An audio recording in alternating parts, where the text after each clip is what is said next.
Cybercrime continues to rise throughout the Paris Games, so what can be done? I'm Alyssa Blackburn. I'm Mike Loader. TechEdge starts now. Hello everyone, welcome to TechEdge, presented by AvePoint, where each episode we delve into the latest industry trends for business IT and their significance in today's ever-changing landscape. Now in this episode we discuss the ways that we can armour against rising cyber attacks. Alyssa, in relation to the Olympic Games, tell us more.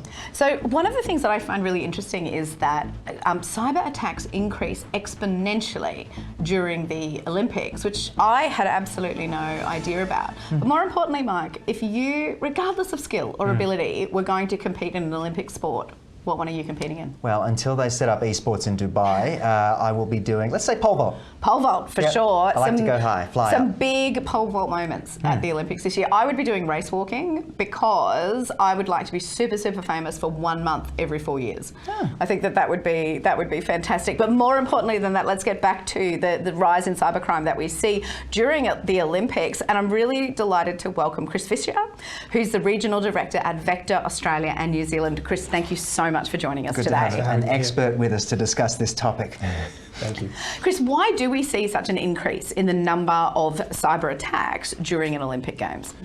Look, I think it's like any large event that we see, scamsters go after people. But when we think about the Olympics, specifically here in Australia, but across the globe, most people tend to focus in on what their country's doing and trying to see what's going on. For us, I mean, I'm sure you guys have fallen asleep at 2 a.m. on the couch trying to watch something and you miss the end of the event that you're trying to look at, and you're like, I can't find this on the TV, I can't find a replay. So I start searching the internet, I start looking for different things. And if you're a scamster or a fraudster that's out there, you put something that's relevant. People, one, they're a bit tired, their guard's down, and two, they go looking for this content that may not necessarily be what it says it is through that, the Google link or whatever it is they're looking for. And I think this is why we start to see a bit of a rise. There's an opportunity for them. But our guard's down as individuals because, we're interested in this massive event. So you're telling me I didn't win an iPhone Max Pro by clicking on that thing? I don't think so. But all jokes aside, how is AI impacting the types of attacks that are being, processed and inflicted upon people? It's really interesting to see how this has changed. We look at, I guess if you go back, I've been in cybersecurity for a long, long time. And I think about the attacks that unfolded sort of 10 years ago and the way that we're seeing the amount of information that an attacker now has on a victim is enormous. And when we think about AI and we look at large language models and ChatGPT and we hear it all the time, but the reality is for an attacker, they've got a huge amount of information that they can very quickly search and say, I'm looking for a particular target. If we look at some of the newer attack groups that we see, things like Scattered Spider, we hear a lot about in the press. And the reason I focus in on them is they're doing things very differently to what we've traditionally seen.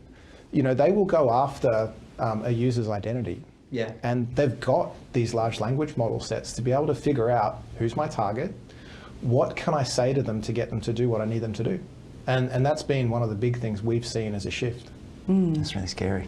So, Chris, what measures should organisations implement to secure critical IT systems?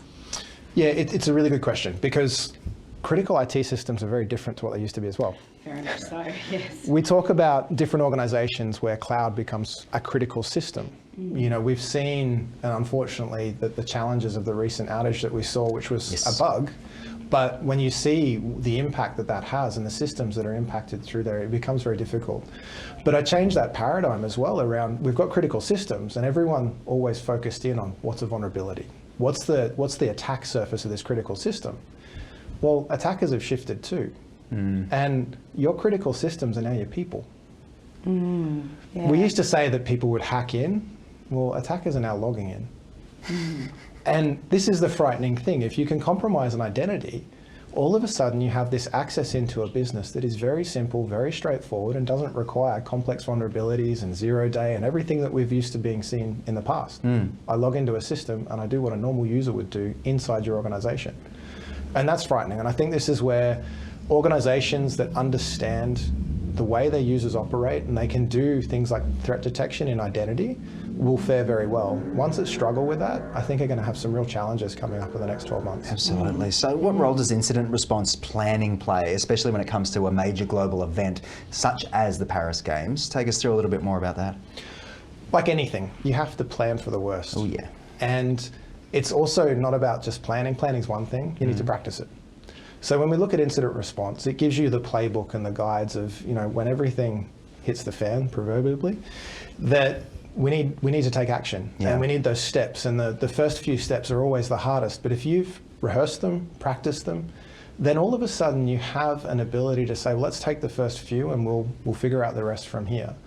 And when we talk about practice, I've always said cybersecurity is a team sport. And if we go back to the Olympic theme, it's one thing to say, well, let's put 12 of the best stars on a field somewhere and see whether they can win a game. It just won't happen. Not without training and not without practice.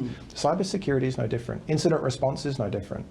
And when we do these incident response practices, we really need to make sure all parts of the business are included. Not just handballing it up to the IT guys upstairs. Correct. Or, that sort of thing. Siloing it, if you will. Correct, because essentially a cybersecurity incident in an organization affects the entire organization.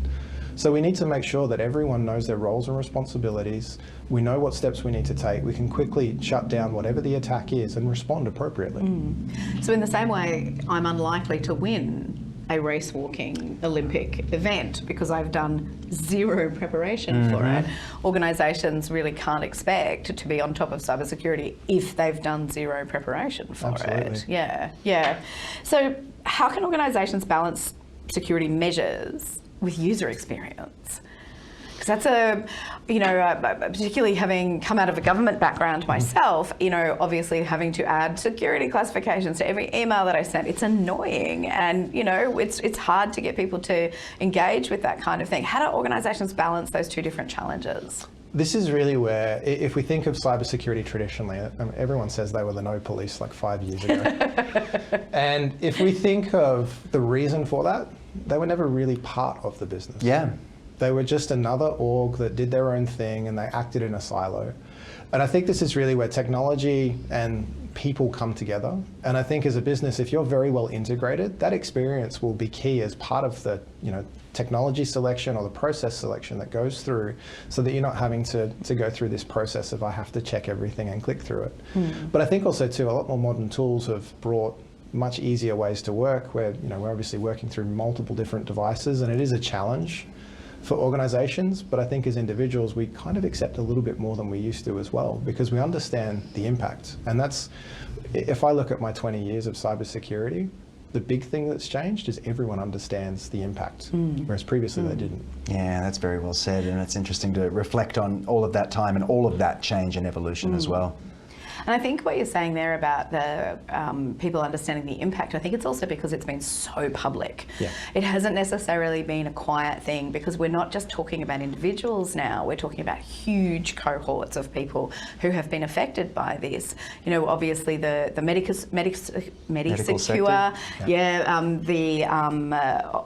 the Medibank Private breach, the Optus breach, particularly just in an Australian context, we're talking about millions of people who are affected by that. So it's not just maybe if one person is affected, we're not going to hear so much about it, so therefore we're not going to get that understanding. But when 8 million Australians are affected, that's the kind of thing that's going to make the front page of the news. Absolutely, and we see it more and more in daily life. I think just the volume that we get. It's tax time, right? How many tax returns have you received this week? Yeah. So many of them, and only one of them was a bill. So if you were giving advice to business leaders, what's the one thing, if they just could focus on or start with one thing, because it's never just one thing, if they could just start with one thing, what's the one place to start in this particular area? Look, I think if we're starting in one place, I look at identity. Okay. This is really the key for everything at the moment. It's what the attackers are pivoting into. A lot of organisations have very, very good tools in place. Sometimes too many.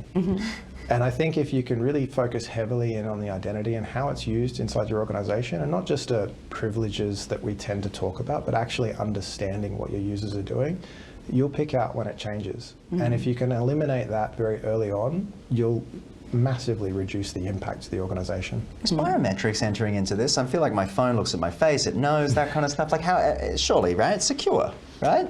Well, you say that, but we talk about like multi-factor authentication. Biometrics is just another factor of authentication. Yeah. And I'll go back to the scattered spider example, and maybe something that is relevant for a lot of people that would be here. We all had retail jobs at some point. Totally. What was the first thing you were told if somebody walked in with a gun?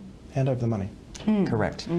So if somebody has access to information about where you live, your family, children, and they're threatening their lives, would you just say yes to the individual to take the credential? Probably. And we've seen that happen. So this is why I really think that identity piece is key. There's always going to be some extenuating circumstance that an attacker will leverage, whether it's fear, whether it's bribery, to get an identity.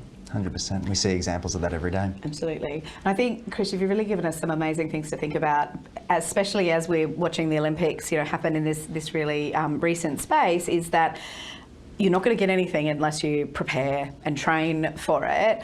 And it is a team effort. You can't do this on your own. You can't have just one person on your basketball team or your beach volleyball team who's pulling all the moves. You actually need to be coordinating and working together all of this. But Chris, more importantly, if you had one Olympic sport, regardless of skill or ability, that you were able to compete in, what would you be competing in? Can I take two? And You I'll can tell have you two. why. You can have two because you've given us so much good information. You can There's have a part two. of my personality that's a little bit cheeky, if you hadn't told.